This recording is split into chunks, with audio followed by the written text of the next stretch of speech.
Hello friends, നമസ്കാരം. നമ്മുടെ Kerala T V സീരിയലിലേക്ക് എല്ലാവർക്കും സ്വാഗതം. അങ്ങനെ നമ്മുടെ അനന്തപുരി തറവാട്ടിൽ ചില കാര്യങ്ങളൊക്കെ സംഭവിച്ചുകൊണ്ടിരിക്കുകയാണ്. നവ്യ വന്നതോടുകൂടി നയനയുടെ ജീവിതം സേഫ് ആകാനുള്ള സാഹചര്യങ്ങളൊക്കെ ഒരുങ്ങി വരുന്നു. എന്തായാലും ഇത്രയും കാലം നമ്മുടെ നയനയെ കണ്ണിന് കാണാൻ മേലാതിരുന്ന ആദർശിന് ഇപ്പം നയനയോട് ചെറിയൊരു ഇഷ്ടമൊക്കെ തോന്നി തുടങ്ങി. ഒരു കണക്കിന് നവ്യ വന്നതാണ് കാരണമായത്. നവ്യ വന്നപ്പോഴാണല്ലോ പ്രശ്നങ്ങൾ കൂടിയത്. അഭിയുടെ തനിനിറങ്ങൾ പുറത്തു വരാൻ തുടങ്ങിയത്. അതോടുകൂടി നയന എന്ന് പറയുന്ന വ്യക്തി തൻ്റെ ഭർത്താവിന് എത്രമാത്രം പ്രാധാന്യം കൊടുക്കുന്നുണ്ട്, അതുപോലെ നയനയുടെ സ്വഭാവശുദ്ധി നവ്യ എന്ന് പറയുന്നവളെ വെച്ച് നോക്കുമ്പോൾ അത് നേരത്തെ തന്നെ പറയുകയും ചെയ്തിട്ടുണ്ട്. ചേച്ചിയെ വെച്ച് നോക്കുമ്പോൾ അനിയത്തി തന്നെയാണ് ഭേദമെന്നുള്ളത്. എന്തായാലും നവ്യ എന്ന് പറയുന്ന ആർഭാടക്കാരി വെച്ച് നോക്കുമ്പോൾ തനിക്ക് കിട്ടിയ തൻ്റെ ഭാര്യ ദേവതയാണെന്നുള്ള തിരിച്ചറിവിലേക്ക് നമ്മുടെ ആദർശ് വന്നു. അങ്ങനെ വന്നതോടുകൂടി ഇപ്പോൾ ആദർശിന് പതുക്കെ നയനയോടൊരു ഇഷ്ടവും കാര്യങ്ങളൊക്കെ ആദർശിന് തന്നോട് ഇഷ്ടമായി തുടങ്ങി എന്നുള്ള കാര്യം നയനയ്ക്ക് മനസ്സിലാവുകയും ചെയ്തു. അങ്ങനെ അവരുടേതായ ആ ഒരു കുഞ്ഞു സന്തോഷങ്ങൾ കണ്ടെത്തുന്നു. ആദർശിൻ്റെ മനസ്സ് കീഴടക്കാനും ആദർശിനെ തൻ്റേത് മാത്രമാക്കി എടുക്കാനും ഒക്കെയുള്ള പരിശ്രമത്തിലാണ് ഇപ്പോൾ നമ്മുടെ നയന. ഇതേ സമയത്തോ നവ്യയിൽ നിന്നും എങ്ങനെയെങ്കിലും രക്ഷപ്പെടാനുള്ള പരിശ്രമത്തിലാണ് അഭി. അതുകൊണ്ട് തന്നെ അഭിയുടെ ഓരോ പ്രവർത്തികളും അഭിക്ക് തന്നെ വിനയായിട്ട് വരികയും ചെയ്യുന്നു. അഭിക്ക് ഇനി ആകെ കിട്ടുന്നത് 50,000 രൂപ ശമ്പളമാണെങ്കിൽ ആ 50,000 രൂപ ശമ്പളത്തിന് 50 ലക്ഷം രൂപയുടെ ബാധ്യതകളൊക്കെയാണ് നവ്യ വരുത്തി വെക്കുന്നത്. ഇതൊക്കെ കണ്ടും കേട്ടും ജലജയ്ക്ക് ചൊറിഞ്ഞു വരുന്നുണ്ട്. ജലജ എന്നിട്ട് മകൻ്റെ കൂടെ നിന്നുകൊണ്ട് ഇങ്ങനെ നവ്യക്കിട്ട് പണി കൊടുക്കാൻ തന്നെ ഓരോ പരിപാടികൾ ചെയ്യുന്നു. എങ്ങനെയെങ്കിലും നവ്യയുടെ വയറ്റിൽ കിടക്കണ കൊച്ചിനെ കൊല്ലണം. ആ കൊച്ചിനെ കൊന്നിട്ട് വേണം നവ്യയെ അഭിയുടെ ജീവിതത്തിൽ നിന്ന് ഒഴിവാക്കി വിടാനായിട്ട്. അതിന് വേണ്ടിയിട്ടുള്ള പരിശ്രമത്തിലാണ്.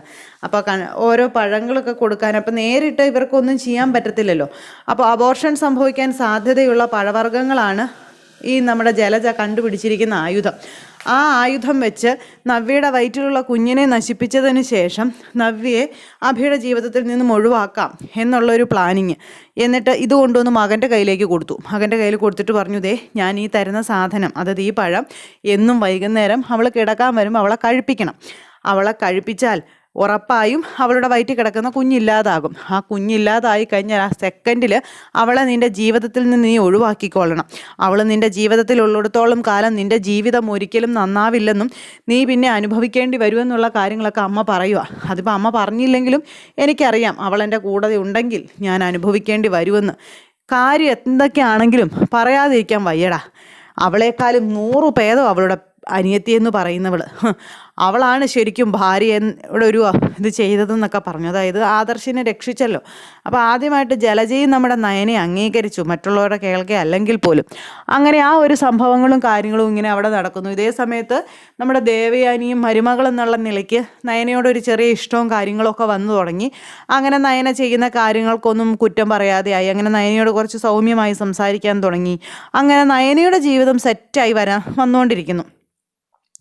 അങ്ങനെ ഈ നവ്യയാണെങ്കിൽ ഇപ്പോൾ അവിടെ ഒരു കല്ല് കടിക്കുന്ന ഒരു സാധനമായി മാറിക്കൊണ്ടിരിക്കുന്നു. ഈ സമയത്താണ് കനകത്തെ അന്വേഷിച്ച് വീട്ടിലേക്ക് പോലീസ് വരുന്നത്. അപ്പോൾ പോലീസിനെ കണ്ടപ്പോഴത്തേക്കും കനകം ഞെട്ടി വിറച്ചിങ്ങനെ നിൽക്കുക. പക്ഷേ അവരുടെ മുന്നിൽ പിടികൊടുക്കാൻ പറ്റത്തില്ലല്ലോ. അതുകൊണ്ട് സകല ധൈര്യവും ഇങ്ങനെ ശൊരിക്കൂട്ടി വെച്ച് എന്താ സാർ വന്നത്, എന്താ കാര്യം എന്ന് ചോദിച്ചു. അതെ, കഴിഞ്ഞ ദിവസം നിങ്ങളുടെ വീട്ടിലേക്ക് പലിശ ചോദിച്ചു വന്ന ഒരാളെ കാണാനില്ല. എന്താ നിങ്ങളും നിങ്ങളുടെ കെട്ടിയവനും കൂടെ അയാളെ തല്ലിക്കൊന്ന് കുഴിച്ചു മൂടിയോ എന്ന് ചോദിച്ചപ്പം, എൻ്റെ ദൈവമേ സാർ എന്തൊക്കെയാ ഈ പറയുന്നേ? അങ്ങനെ കൊല്ലുവോ? കാശ് ചോദിച്ച് വീട്ടിൽ വരുന്ന ഒരാളെ ആരെങ്കിലുമൊക്കെ കൊല്ലുവോ എന്ന് ചോദിച്ചപ്പോൾ, ഇപ്പോഴത്തെ നാട്ടിൽ അങ്ങനെയൊക്കെയാണ് നടക്കുന്നത്, അതുകൊണ്ടാണ് ആ രീതിയിൽ ചോദിച്ചതെന്ന് പറഞ്ഞു. എൻ്റെ പൊന്ന് സാറേ, ആ ചന്ദ്രേട്ടൻ ഇങ്ങോട്ട് വന്നു എന്നുള്ളത് സത്യം തന്നെയാണ്. പക്ഷേ ഇവിടെ വന്ന് പൈസ ചോദിച്ചു, പൈസ ഇല്ലെന്ന് പറഞ്ഞപ്പോൾ പുള്ളി പോവുകയും ചെയ്തു. അല്ലാതെ പുള്ളിയെ കൊല്ലേണ്ട കാര്യമൊന്നും ഞങ്ങൾക്കില്ല. അതെന്തിനാണ് ഞാൻ കൊല്ലുന്നത്? എൻ്റെ 2 മക്കളും അനന്തപുരി തറവാട്ടിലെ മരുമക്കളാണ്. അവിടെ അത്രയും കോടിക്കണക്കിന് പൈസയുടെ സാധ്യതകളുള്ളപ്പോൾ ഞാൻ എന്തിനാണ് നക്കാപ്പിച്ച പലിശയ്ക്ക് വേണ്ടിയിട്ട് ഒരു പലിശക്കാരനെ കൊല്ലുന്നത്? സാറിന് എന്താ പറ്റിയേ എന്നൊക്കെ ചോദിച്ചുകൊണ്ട് ഭയങ്കര ഡയലോഗും കാര്യങ്ങളും. അപ്പോൾ ഇതൊന്നും കേട്ടിട്ടും ഇതൊന്നും ചിന്തിക്കാനോ അല്ലെങ്കിൽ ഇത് അങ്ങനെയല്ലെന്ന് ഇതാവാനോ ഈ പോലീസുകാർക്ക് പറ്റുന്നില്ല. മതി മതി, കൂടുതൽ ഡയലോഗൊന്നും വേണ്ടെന്നും പറഞ്ഞ് പോലീസുകാരോട് അകത്ത് കയറി നോക്കാനായിട്ട് പറഞ്ഞു എസ് ഐ. സാറ് കയറി നോക്കിക്കോ, സാർ എവിടെ വേണമെങ്കിലും കയറി നോക്കിക്കോ എന്നും പറഞ്ഞുകൊണ്ട് കനകം പറയുക. അപ്പോഴത്തേക്കും കനകം ഇങ്ങനെ ഉള്ളിൽ ഇങ്ങനെ ഉള്ള ദൈവങ്ങളെ മുഴുവൻ വിളിച്ച് പ്രാർത്ഥിച്ചുകൊണ്ടാണ് നിൽക്കുന്നത്. ദൈവമേ കണ്ടുപിടിക്കരുതേ കണ്ടുപിടിക്കരുതേ എന്ന്. അങ്ങനെ ഇവരകത്ത് കയറി നോക്കി പോലീസുകാർ, എല്ലായിടത്തും നോക്കി, എങ്ങൊന്നും ആരെയും കിട്ടിയില്ല. ഇവിടെയൊന്നും ആരും ഇല്ല സാർ എന്നും പറഞ്ഞുകൊണ്ട് എന്നിട്ട് ഇവർ പുറത്തിറങ്ങി. ഇപ്പം എങ്ങനെ ഇരിക്കുന്നു, ഞാൻ പറഞ്ഞ കാര്യം സാറിന് വിശ്വാസമായില്ലേ എന്ന് ചോദിച്ചപ്പം വേണ്ട വേണ്ട, കൂടുതൽ നിങ്ങൾ ഡയലോഗുകളൊന്നും ഇറക്കണ്ട, ഇനി അയാളെ എങ്ങാനും കണ്ടു കിട്ടുമ്പോൾ നിങ്ങൾ ഇതിനകത്ത് എന്തെങ്കിലും കളി കളിച്ചിട്ടുണ്ടെന്ന് ഞാൻ ഒരു വരവും കൂടി വരുമെന്നൊക്കെ പറഞ്ഞു അദ്ദേഹം. സാർ പോരെ നന്നേരത്തേക്കും നമ്മുടെ കനകം. അങ്ങനെ ആ ഒരു പരിപാടിയും കഴിഞ്ഞ് പോലീസ് അങ്ങ് പോയി. ഇത് കഴിഞ്ഞപ്പോഴത്തേക്കും കനകത്തിന് അപ്പോഴാണ് ശ്വാസം ഒന്ന് നേരെ വീണത്. എൻ്റെ ദൈവങ്ങളെ, പിടിച്ചിരുന്നെങ്കിൽ തീർന്നേനെ എന്നും പറഞ്ഞുകൊണ്ട് കനകം ഇങ്ങനെ അവിടെ നിൽക്കുക.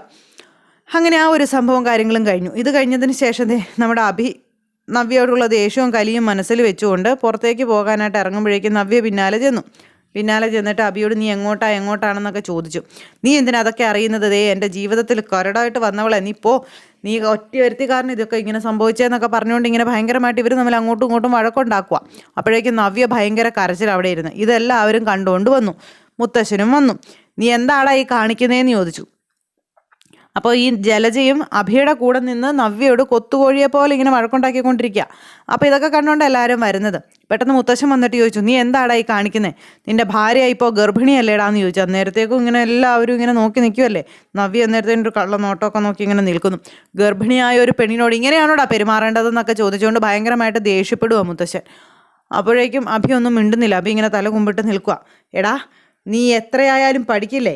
നിന്നോട് മാന്യതമായിട്ടും മര്യാദയായിട്ടും ജീവിക്കാൻ പറഞ്ഞാലും നീ കേൾക്കില്ലേടാന്നൊക്കെ ചോദിച്ചുകൊണ്ട് ഭയങ്കര സ്വന്തം ഭാര്യയെ ഇതുപോലെ വേദനിപ്പിക്കുന്നതും അതുപോലെ ഉപദ്രവിക്കുന്നതും അത്ര വലിയ മഹത്തായ കാര്യമാണെന്നാണോടാ നീ വിചാരിക്കുന്നതെന്നൊക്കെ ചോദിച്ചുകൊണ്ട് ഭയങ്കര അപ്പോഴേക്കും മകനെ സപ്പോർട്ട് ചെയ്തുകൊണ്ട് അമ്മ, ജലജേ നീ ഒരു കാര്യം ഓർക്കണം, ഇവനിപ്പം നിൻ്റെ മകൻ മാത്രമല്ല, ഇവനൊരു ഭർത്താവും കൂടിയാ, ഇവനൊരു കുടുംബമുണ്ട്. അതുകൊണ്ട് തന്നെ അവൻ്റെ ഭാര്യയെ അവൻ ഉപദ്രവിക്കുമ്പോൾ അല്ലെങ്കിൽ അവൻ്റെ ഭാര്യയെ അവൻ ശാസിക്കുകയും ശിക്ഷിക്കുകയും ചെയ്യുമ്പോൾ നീയാണ് അതിൻ്റെ കാരണങ്ങൾ നോക്കേണ്ടതെന്ന് പറഞ്ഞു. കാര്യമില്ലാത്ത കാര്യത്തിന് ഒരു പെൺകുട്ടിയെ ഇങ്ങനെ വേദനിപ്പിക്കരുതെന്നും പറഞ്ഞു. അപ്പോഴത്തേക്ക് നവ്യ അവിടെ നിന്ന് കരച്ചിലും അങ്ങ് പാസ്സാക്കി. പിന്നെ മുത്തശ്ശൻ്റെ സിമ്പതി മേടിച്ച് പറ്റണമല്ലോ, അതിന് വേണ്ടിയിട്ട് പുള്ളിക്കാരി നന്നായിട്ട് അങ്ങ് അഭിനയിക്കുന്നുണ്ടേ.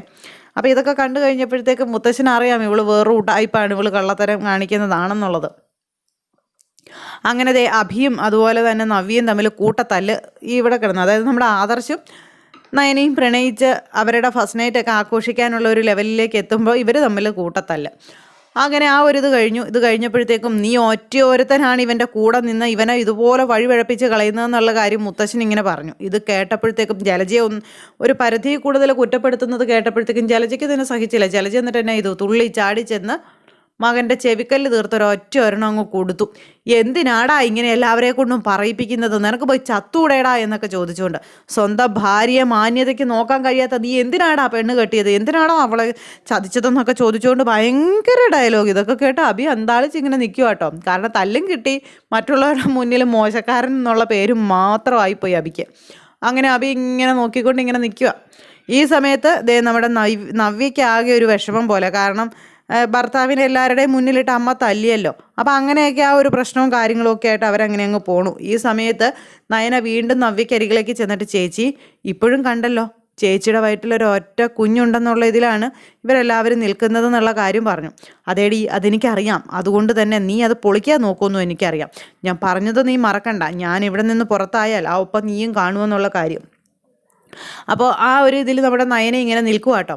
ഈ സമയത്ത് നമ്മുടെ മുത്തശ്ശനോട് വഴക്കുണ്ടാക്കിയപ്പോൾ പറഞ്ഞിരുന്നു, ഇവന് ഭാര്യയുള്ളത് കൊണ്ട് മാത്രമാണ് അവൻ ഇന്ന് ഈ വീട്ടിൽ കഴിയുന്നത്, അല്ലെങ്കിൽ തെണ്ടിത്തിരിഞ്ഞ് കയറി വരുമ്പോൾ ഗേറ്റ് തുറക്കരുതെന്ന് ഞാൻ സെക്യൂരിറ്റിയോട് പറഞ്ഞേനെ. അത്ര പോലും ഈ കുടുംബത്തിന് കരടായിട്ടുള്ള ഇവൻ ഈ കുടുംബത്തിൽ വേണ്ട എന്നുള്ളത് എൻ്റെ ഉറച്ച തീരുമാനമായിരുന്നു.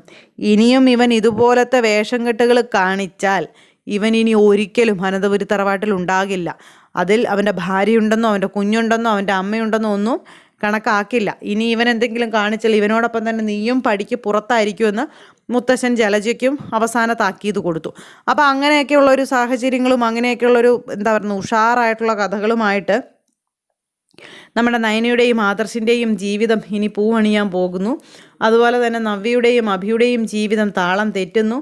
ഇതൊക്കെ കണ്ടും കേട്ടും നമ്മുടെ മുത്തശ്ശനും മുത്തശ്ശിയും മറ്റുള്ളവരും എല്ലാവരും അന്താളിച്ചിങ്ങനെ നിൽക്കുന്നത്. എന്തായാലും നയനെ ഇപ്പോൾ നമ്മുടെ ദേവയാനി സ്നേഹിച്ച് തുടങ്ങിയിരിക്കുന്നു. അപ്പോൾ അത്തരത്തിലുള്ള ട്വിസ്റ്റോട് കൂടിയുള്ള കഥകളുമായിട്ട് നമുക്ക് കാണാം. എല്ലാവരും കാത്തിരുന്ന് കാണണം. എല്ലാവരുടെയും സപ്പോർട്ടിനും സ്നേഹത്തിനും ഒത്തിരി ഒത്തിരി നന്ദി ഹൃദയത്തിൻ്റെ ഭാഷയിൽ അറിയിക്കുകയാണ്. അടുത്ത സൂപ്പർ ഹിറ്റ് കഥയുമായി കാണുന്നത് വരെ എല്ലാവർക്കും നന്ദി. See you again. Take care. Bye by.